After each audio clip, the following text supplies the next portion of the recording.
And joining me now from Cambridge, Ontario is Josh Lieblein, the CJN's political columnist. Welcome to the CJN Daily for your first time. Good to be here, Ellen. It's nice to be here for the first time. Hopefully not the last. Well, we should have for better occasions to get together than the Ontario election. Yeah, this has I been mean, one heck of a- you've written 20 columns about it, but what is the consensus from your sources on what's likely to happen? Is All right. Doug Ford going to get a twofer? I think so. I really do. Like nothing's ever certain in this, but if there was ever an election that looked like a sure thing for an incumbent government, this is what it looks like. I mean, I don't know what kind of surprise, like we're pretty much getting to the point of this election where anything that happens is almost too baked in to change anything. And right now it's just running out the clock for the PCs, basically. The Liberals and the NDP are fighting over second place. The Greens are trying to win a second seat up in Parry Sound, Muskoka. I don't know if anybody's got a cottage up there, but they could find themselves represented by a Green MPP there too. Personally, I'm represented by a Green MP where I live. So they're breaking out all. You got Mike Steiner. You got Mike Steiner. No. Mike Schreiner is the leader. You got Mike Schreiner. Yeah. You're confusing him with Mike Maurice, the Green MPP for Kitchener Center. There are a lot of Mikes in the Green Party. And what about Dianne Saxe? Since we're on the Green, I was going to ask you later, but we'll get to it now. Deputy leader and former environmental commissioner for Ontario and University Rosedale. Does she have a chance of unseating the NDP? So. I really don't think so. Like right now, the NDP is fighting in a pitched battle. They pulled a bunch of resources and they're fighting like with the Liberals for all the downtown ridings. It's going to be a real tough battle. And a lot of these are going to be like real nail biters on election night. So if you're looking for some excitement, if it's been mostly just a bunch of schmozzles one after another for this election, I would recommend checking out, you're sitting in front of your TV and checking out the race, because there's going to be some real hard GOTV fights. This one's going to go down to the short strokes in a big way. This is, and the PCs are likely going to take a lot of them very quickly. But if you're in Toronto and you want to see a fight between the Liberals and the NDP and a lot of the downtown ridings, there's some where it's the Liberals and the PCs. There's going to be slugfests in the Midtown and Uptown ridings. The Liberals are poised to take a few ridings, I would say, from the PCs in the 905 area. So wherever there are Jews all over the province, sit back and enjoy yourself on election night, because you're going to see a lot of stuff going back and forth, I believe.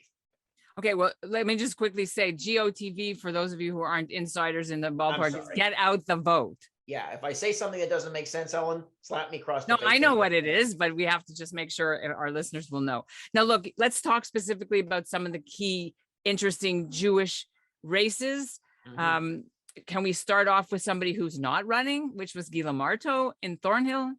Yeah, I spoke to Gila a bit during the election. There was a lot of difficulties between her and the party. Some of the stuff she's asked me not really to get into, but a couple of like butting heads with a few people in her PC caucus up around the area. So it was kind of tough for her. She kind of left on her own terms. She's doing her own thing now. I don't think that the riding is going to shift out of the PC hands anytime soon.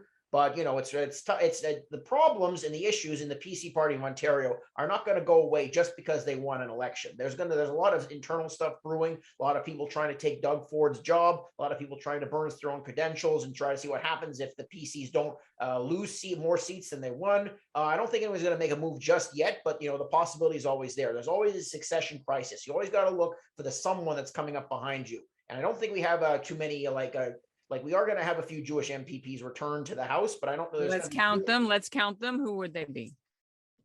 Okay, so like most of them are, like a lot of the Jewish MPPs have left the PC party of Ontario. So Roman Baber's out, Gila's out. I'm trying to think of if there are any others that are going to be elected into the PC banner. I would say Michael Kersner in York Center probably, but he's the only name that really sticks out to me from the PC banner. We've lost a lot of them. We lost Rima Burns-McGowan from the NDP. She's gone. We are looking at possibly Liberals electing Dr. Nathan Stahl in St. Paul's. That's going to be a tough fight.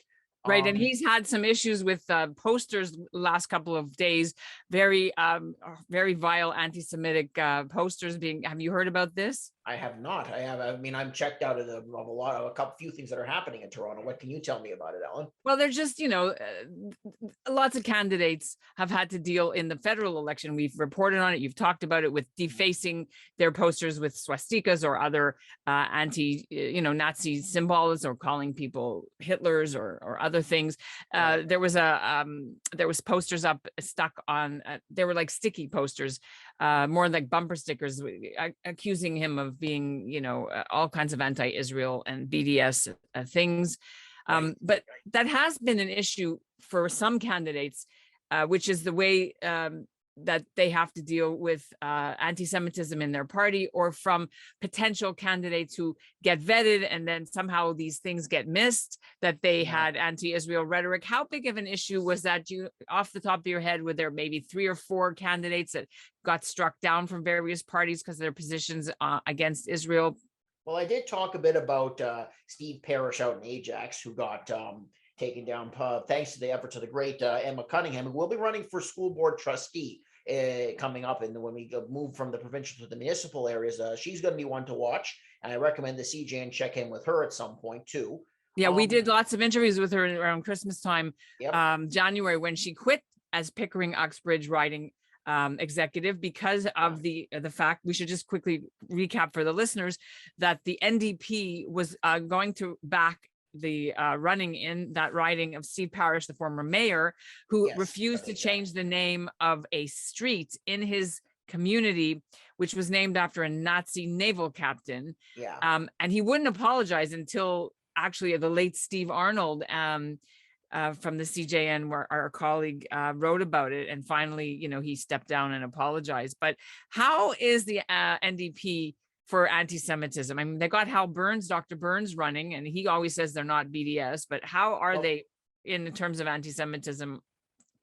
It's very hard to tell, because this is a very, when you're not the liberals, when you're not the centrist party, you have and these issues go on behind the scenes. There's lots of things that have not been published during this election. Lots of, I can't reveal which one, but there was a very prominent liberal candidate who had a photo of him was taken someplace. This was tossed around a lot by the media of a rather, I should say, culturally appropriative costume. I'm not going to reveal who it was, but a lot of stuff that does happen under the radar that we don't hear about. This is there's something that is very common to Ontario. This is not like Alberta, where there's lots of open and messy fights with each other. This is not like Quebec, where it's cults of personality and stuff like that. A lot of this stuff is really played down. So you have people in the NDP who have issues with Israel. It's true, but there are other people, like I'd say the MPP for St. Paul's, despite being attacked by people who are sick of the way the NDP was going on Israel. She's done a few, she's been able to build a lot of support in the Jewish community there for someone who doesn't come from the Jewish community. What's her name? MPP Jill Andrew, the person who Nathan Stahl is running against. So are we thinking he would win, or is he likely to go? It's going to be a tough battle there. I'm right now, I give the edge to Nathan Stahl because I'm born and raised in St. Paul's, and the Liberals are very hard to get rid of there. But I mean, when you have the NDP candidates who have actual ties to the Jewish community, who represent Jewish ridings, have done a pretty good job of reaching out to them. Now, there are problems that are at the party level that they really can't control. I mean, if you have, they're the party that has had the most problems with people who have made anti-Israel statements, and it's true. But there are plenty of people on the PC side and some of the fringe parties on the right that have issues with the Jewish community too. And they are. It isn't as pronounced. You're not going to find any out and out anti-Semitism, but you're going to find a lot of conspiracy theories that wouldn't sit well with members of the Jewish community if this is talked about. Let's jump right in on that. When you drive up and down the streets, you see these yellow signs, new, blue, and lots of the candidates have Jewish sounding last names, or we know that are Jewish. What is this party? What is the attraction for these people? Not feeling represented by the major parties. I've spoken with the Bonjour High crowd about this, and while there's a lot of intra-party fighting, and it would be wrong to say, for example, the New Blue is exactly the same as the PPC. There is an Ontario branch of there's the Ontario First Party, and there's the Ontario Party, and then there's an Ontario Moderate Party. I don't even know what that is. Right, and the common denominator is these are people who have not fit in with the major parties, who don't like the weasel words, who don't like the fact that things that they don't feel as represented as they could. And here is something where they feel that they have a need to get in on the ground floor. In some cases, there are people in the community who have anti-vax, anti-mask feelings. There are people who believe some of the conspiracy theories that are being taught there. It's not as if, even though people are aware of you would see people on Facebook talking about, well, aren't these people aware of their history? The answer is yes. And they still feel like that because of the issues they've had with the vaccine or because of their religious beliefs, it's just not a starter for them to be part of the mainline parties, or they've been in a situation like we've talked about people from the NDP, like Sam Kaplan in Eglinton Lawrence. He had a very bad experience with the NDP, and he's going it alone as an independent.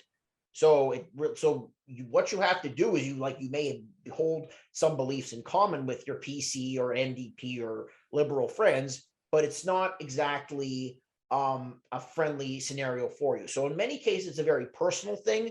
In many cases, it's like people are not feeling great about the vaccine mandates. That you still can't. There was a vote in Parliament today. You still can't travel on a plane if you haven't been vaccinated.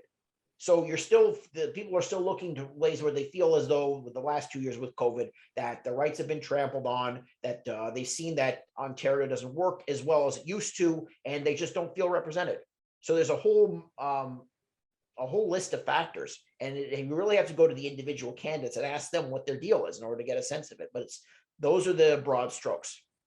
Josh, what about the COVID? Let's talk a little bit broader issues now. It's been 2.5 years. Lots of Jewish people could not visit their grandparents, their parents, their relatives in seniors' homes or seniors' residences. Lots of Jewish people died of COVID because there wasn't the iron ring that Doug Ford planned to put around nursing homes and retirement homes. Obviously, it was a porous ring, a leaky ring, and that's one issue. Is anyone angry about that? Well, from the Jewish world, right? Well, yes, they are, but I wrote about this in one of my columns. This isn't like SARS, where it was a specific issue that affected just Toronto. And that was a very damaging to the PC government of the day back 20 years ago, I remember. This is a worldwide issue where Ontario was performing sometimes below the pack, sometimes doing better than the pack. Like out in Quebec, things were even worse, if I remember correctly, at some Jewish nursing homes. Yeah. So it's not just something that can be connected to Ontario. This is something which was like blaming the government for the recession about a decade ago. That didn't really fall on the government. This is like something like inflation, for example, which is another issue in this campaign, that doesn't really fall on the provincial government so much as it does the federal government. Housing is another issue which you think would be a big issue for Jews, young Jews trying to buy a house, right? But that again doesn't fall on the provincial government as much. That's more of a municipal issue. So voters are actually pretty good at picking out who's responsible for what's going on. So yes, the management of the pandemic was not as good as it could be, but it's not as though in Canada it's all one person. And it is something that all the different premiers had to deal with. And people are willing to give Doug Ford a pass on it because it's really not as though, you can talk about better ventilation for schools. You can talk about hiring more teachers. You can talk about hiring more nurses. And there are things that could have been done better. But it's not as though people think this is where the government really dropped the ball. This is not like something that is localized to a Walkerton.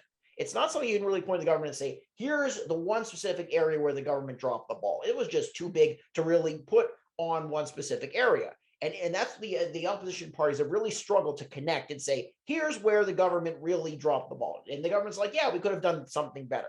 But it's not as though we performed really below the pack, and they can defend their record in some ways. Well, with all due respect, did not Ontario have the longest school lockdown and business lockdown in North America? Of course, they did. And there were Jewish parents, modern Orthodox Jewish parents, who actually protested at Yorkdale Shopping Center around January to reopen the schools. There were Jewish schools who took the government to court because they wanted to be open because they don't have computers and yada, yada, right? So they thought that, and they had to pray. So there are Jewish issues. There were Jewish angry issues on that side during against this government. But do you think so you're saying it's not going to play out? That's not going to cost him the election because of that? It's definitely not going to cost them the election because, for one thing, the opposition parties have not been able to really nail the government or Doug Ford's feet to the wall on this. They haven't said, they haven't gone to a Jewish community and said, you know what, you guys could remember, it's because of Doug Ford that you couldn't open your schools, you couldn't open your businesses. It's Doug Ford's fault. because a lot of, you have to, with the liberals, a lot of the issues that were put in place happened under their watch too. And the NDP has never had a chance to really make the issues better. So they really don't have a lot, much of a better leg to stand on here. Remember, it's not as though if they had found some way to cut through it, and if Stephen Del Duca had found a way to had taken it into his own hands to kind of find a way to get people to open their businesses or to help with a senior, if he had been videotaped, for example, personally helping out at a nursing home at the really darkest time of COVID, and he was nowhere to be found, that would have really helped him if he had really been on the ground trying to risk himself. But he kept it very safe, and he wasn't very, he wasn't really saying to the media, here's what we could do better. You don't remember Stephen Del Duca or Andrea Horwath really distinguishing themselves during that time, do you? So you've got to step up and say, this is extraordinary circumstances. We have got to show that we can do better than this government, and we're going to step out and we're going to actually distinguish ourselves more so than what we're seeing out there.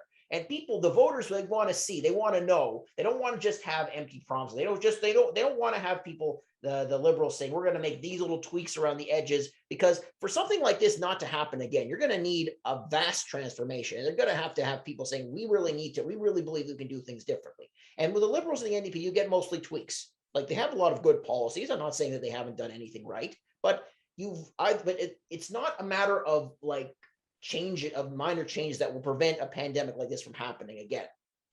And the liberals and the NDP kind of decided that because Doug Ford had done such a rotten job on the pandemic, that they could basically just coast back to victory. And they really have not. Like, Mike Schreiner's actually done a much better job of saying to Doug Ford, like at the debate, have you ever spoken to a nurse? And that really was the one thing that kind of got Doug Ford a little bit shaken up.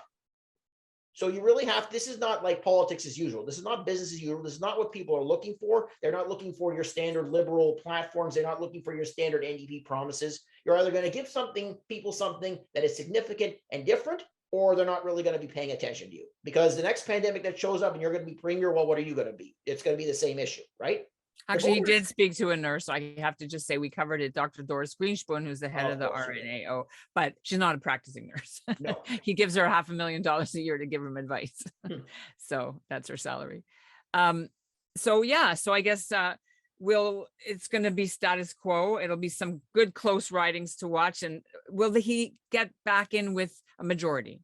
Most of the polls are saying that it is going to be a majority. He may have around, the average of what I've seen is around the same number of seats as he had when he started. And keep in mind that Doug Ford lost a lot of seats, and his seat count went down as the 4 years went by, as MPPs were kicked out of caucus, as people left. He accumulated a lot of bodies. And I think that, like, you're going to see the liberals win back a lot of the seats they lost to the NDP. I don't think you're going to see the NDP really break through. I think they're going to have the biggest net loss on election night. You're going to see the liberals creep up, but I don't think they're going to, like, this last week has been pretty bad for the liberals, actually. And the NDP have kind of, like, Andrea Horwath has gotten off of COVID, and she's kind of got a bit of a bounce to her. That may, fall apart by the end, but it's looking like the NDP is going to hold on to official opposition. The liberals are going to go up from 7 seats. How could they go down, really? So I do think that it's not going to be enough seats between the other 3 parties to replace Doug Ford. And I think we're looking at another 4 years and some serious soul searching for the NDP and liberals to see how can they really do things differently? How can they really appeal to Jewish and non-Jewish voters? And it's really time for them to stop doing politics as usual, because things have changed and people are looking for different things from their governments. And they're not going to get excited for the same old, Jewish or non.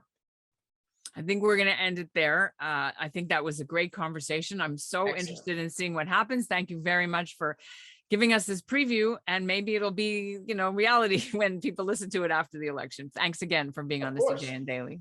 Happy to be here, Ellen.